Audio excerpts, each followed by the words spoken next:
July 6th. Happy birthday to the Talkies.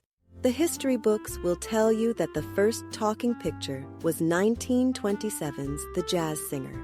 The history books are wrong. The Jazz Singer was unquestionably a landmark film.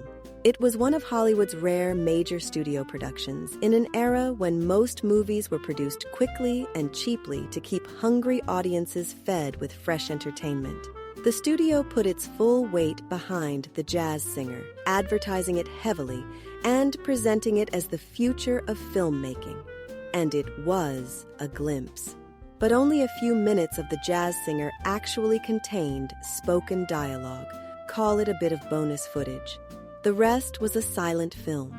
The first movie to speak from beginning to end arrived the following year. Its name was Lights of New York, and almost nobody remembers it. That may be because Lights of New York was not a great movie. It was a routine crime melodrama.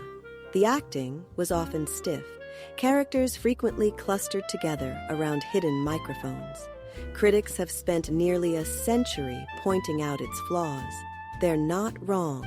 They're missing the point.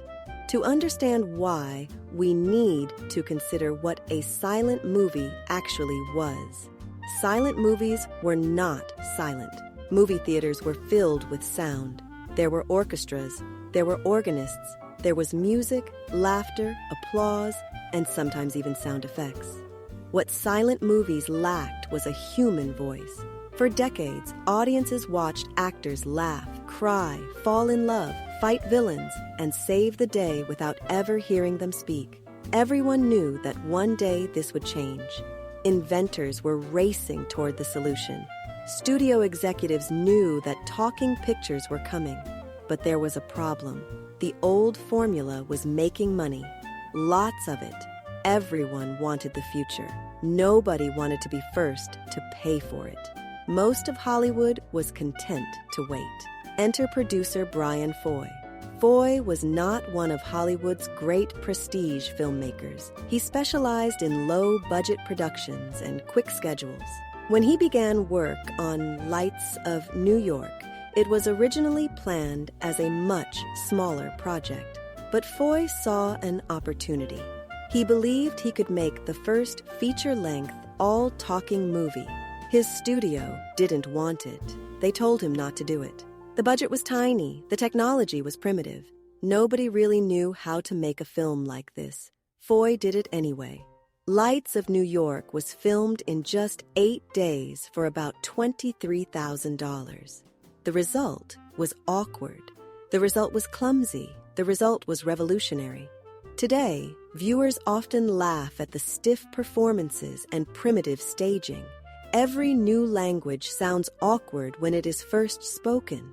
Every art form has a clunky adolescence.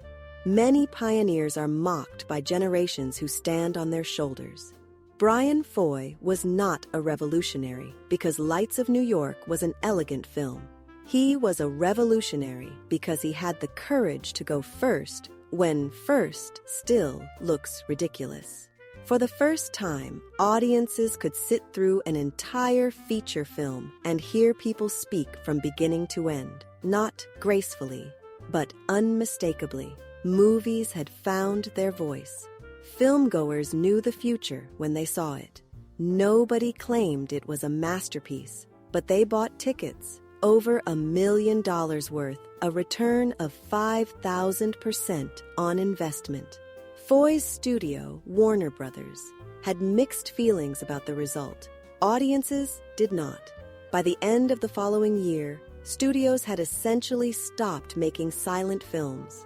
Filmgoers knew what they wanted, and there was no going back. Today, every movie speaks. Every character has a voice. Every speech, every whispered line, every joke traces its ancestry back to 1928 and Lights of New York. So today, we celebrate a movie that was awkward, overambitious, a mile outside the rules, and brave. A movie that dared to go first. Happy birthday to the Talkies and to the revolution of Brian Foy, the man who broke the silence.